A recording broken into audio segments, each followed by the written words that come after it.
नमस्कार दोस्तों, मैं आपका अपना डॉक्टर अभिषेक राज, बीएटी BAYS पटना भोपाल। इसके पहले वीडियो में मैंने आप लोगों को डेंगू का जिक्र किया था। डेंगू क्या है ये मैंने आप लोगों को बताया था। अब नेक्स्ट वीडियो में जो मेरा कल रिलीज होगा उसमें मैं आप लोगों को मलेरिया के बारे में बताऊंगा और मलेरिया का विस्तार से बताऊंगा कि मलेरिया क्या है, कैसे होता है, इसमें क्या क्या लक्षण है, क्या ट्रीटमेंट है, क्या सिम्टम, मतलब हर एक तरीके का बात हम आप लोगों को बताएंगे, सुझाव से लेके बचाव तक का। चलिए वीडियो में बने रहें। मैं आप लोगों को मलेरिया के बारे में बताने जा रहा हूँ। मलेरिया भी एक वायरल फीवर है, फ्लू है, ये आप लोग भी जानते हैं सब। तो दोस्तों मैं आप लोगों को मलेरिया का इस रूप को बताएंगे जिससे आप एकदम सरल तरीके से आप घर पे भी अपना बचाव कर सकते हैं। मेरा वीडियो बनाने का मेन मोटिव यही रहता है, जिनको हो गया हो वो तो चलिए ठीक है, ट्रीटमेंट लेंगे, प्रिकॉग्निशन लेंगे, लेकिन जिनको नहीं हुआ है उनके लिए मेरा वीडियो स्पेशल रहता है कि वो कम से कम देख के कम से कम वो बचाव कर सकते हैं कि हमको मलेरिया या डेंगू या किसी भी प्रकार का बीमारी ना हो। हम जिस वीडियो पे भी बात करते हैं उसमें आप अच्छे से देखते होंगे कि ज़्यादातर जिनको नहीं हुआ है हम उनके बारे में सुझाव देते हैं कि वो ऐसा करें ताकि इस चीज़ से आप बच सकते हैं। चलिए ये सब बातें होते रहेंगे और हम आगे वीडियो को लेकर चलते हैं। तो मलेरिया भी एक मस्कीटो से ही होता है, यानी मच्छर से ही होता है। वो एक फीमेल प्रजाति का मच्छर होता है। मच्छर में मेल और फीमेल होता है। फीमेल में जो पैरासाइट्स होता है वो काटने से क्या होता है, हमारे ब्लड सेल पे जाता है और ब्लड सेल से क्या होता है, उसका पैरासाइट हमारा लीवर में जाता है, लीवर को तोड़ता है, फिर ब्लड सेल में चला जाता है, फिर आरबीसी को तोड़ता है, फिर वो धीरे धीरे धीरे धीरे करके हम लोगों को कमजोर करते चला जाता है। तो इससे हम लोग बचेंगे कैसे ये हम आप लोगों को बताते हैं।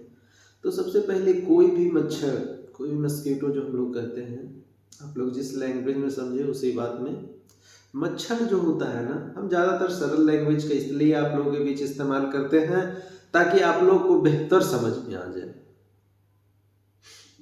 तो मच्छर जो होता है ना वो पनपता कहाँ से है और ये ज़्यादातर किस मौसम में होता है। तो आप देखेंगे कि बरसात से ठंडी, बरसात से जो गर्मी का जो मौसम होता है ना उस बीच में मच्छर ज़्यादा पनपता है, इसलिए उसको जहाँ तहाँ पानी का जमाव मिल जाता है, कचरा मिल जाता है, वहाँ से वो ज़्यादा जनरेट होता है और वो क्या होता है कि वहाँ से मच्छर हम लोग के बॉडी पे इंजेक्ट होता है, वो काटता है, उसका पैरासाइट्स हमारे ब्लड के अंदर जाता है और ब्लड के सारे पूरा लीवर में चला जाता है, लीवर को तोड़ता है, फिर वो सेल को तोड़ के फिर आरबीसी में चला जाता है, आरबीसी को तोड़ के वो पूरे शरीर पे धीरे धीरे धीरे धीरे करके कब्जा कर लेता है।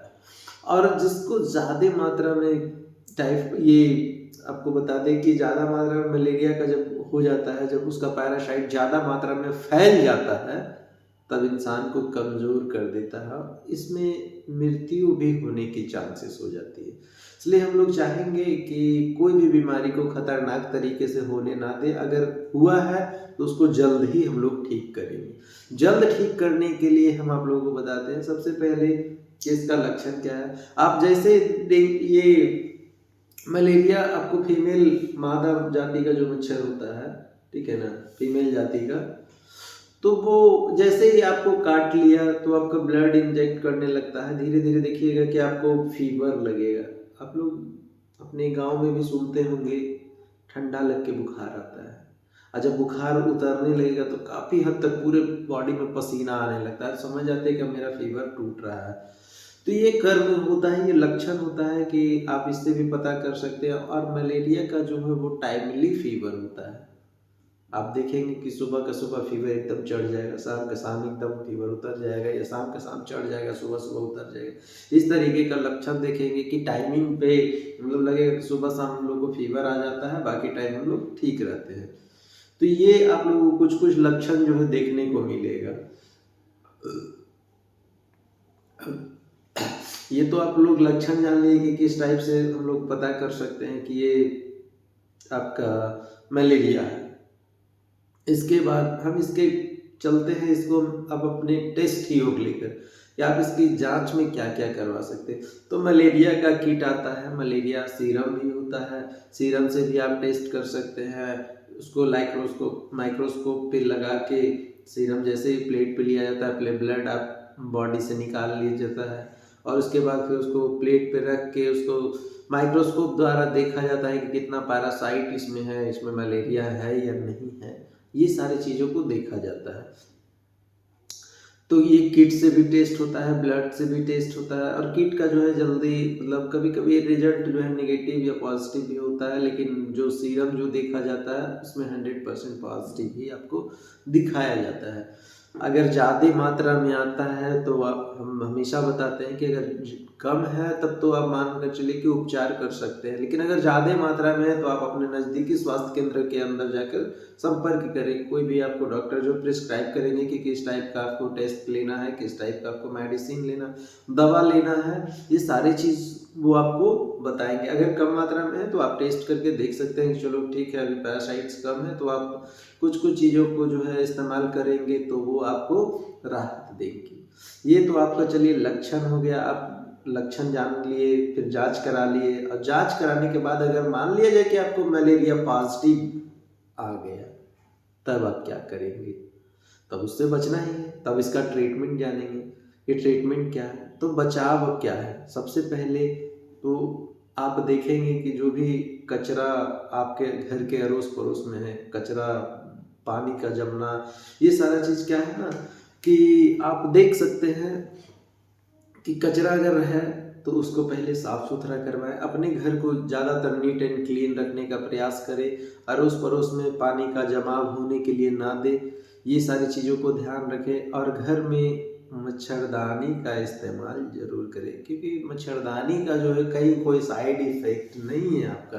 अगर आप कॉइल जलाते हैं, बहुत सारे डॉक्टर्स को दिखते हैं कि कह देते हैं कि आप घर में all out, good night, coil वगैरह जो भी है सारी चीज़ कहते हैं कि इस्तेमाल करें, लेकिन इससे आपको भी पता होगा कि इससे मतलब जेनेटिक्स जो है एकदम आप समझ सकते, जनरली आप समझ सकते हैं कि जब उससे मच्छर उस धुआं से मर सकता है तो क्या वो हमारे स्वास्थ्य पे इफेक्ट नहीं कर सकता है, करता है। और ज़्यादातर देखेंगे बहुत अच्छे अच्छे भी ऐसे डॉक्टर हैं जो आपको प्रिस्क्राइब करते हैं कि जहाँ आपका छोटा सा बेबी अगर सोया हुआ है तो वहाँ आप कॉइल नहीं जलाएं, ऐसा भी लोग बता देते हैं, क्योंकि उसका धुआं जो होता है काफ़ी इफेक्टिव होता है।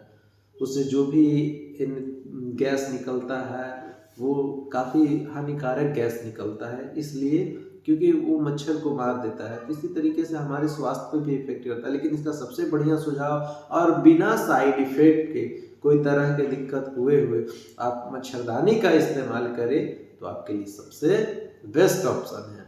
इसलिए हम लोग मच्छरदानी का इस्तेमाल करते हैं। और अगर हम वैसे जगह पे जा रहे हैं जहाँ देख रहे हैं कि हमारा मतलब मलेरिया का वहाँ काफ़ी सारे केसेस निकल रहे हैं, तो उस जगह पे पहले तो प्रयास करें कि ना जाए। अगर जाना जरूरी है तो आप लोग फुल ड्रेस पहन के निकले, ताकि मच्छर जो है कहीं नहीं काटे। फुल स्लीवलेस एकदम ना पहने, हमेशा फुल ड्रेस एकदम पूरा कवरिंग किया हुआ। और अगर सफ़र उफर कर रहे हैं कहीं बस ट्रेन, तो हमेशा कोशिश करें कि आप फुल ड्रेस में ही सफ़र करें तो ज़्यादा बेहतर होगा। क्योंकि वहाँ अनेक लोगों को, अगर किसी से मान ली किसी को मलेरिया, वो फीमेल जो है, फीमेल मस्किटो, मादा जाति का जो मच्छर है, वो अगर किसी व्यक्ति को काटा फिर आपको काट लिया तो वो ज़्यादा इफेक्ट आपको कर देता है। इसलिए ये सब चीज़ों से आप लोगों को बचना है। अगर मान लिए अब तो हम बचने के लिए भी बता दिया, अब इसका देखिए इलाज में क्या क्या आता है। तो बहुत सारी कुछ जो है, आप डॉक्टर्स के पास जाइएगा तो बहुत सारे मेडिसिन वगैरह आपको देंगे, दवाई देंगे, ये देंगे। तो इसके अलावा आप लोग खाने पीने पे भी ध्यान रखेंगे, क्योंकि इसमें ज़्यादातर जो है एकदम शरीर को कमज़ोर कर देता है, एकदम वीक फील कर देगा। फिर आप लोगों को लगेगा कि सांस लेने में भी दिक्कत होने लगती है। इसमें सांस लेने में बहुत ज़्यादा परेशानी, अगर ज़्यादा मात्रा में आ गया तो सांस लेने में बहुत ज़्यादा परेशानी आप लोगों को होने लगती है।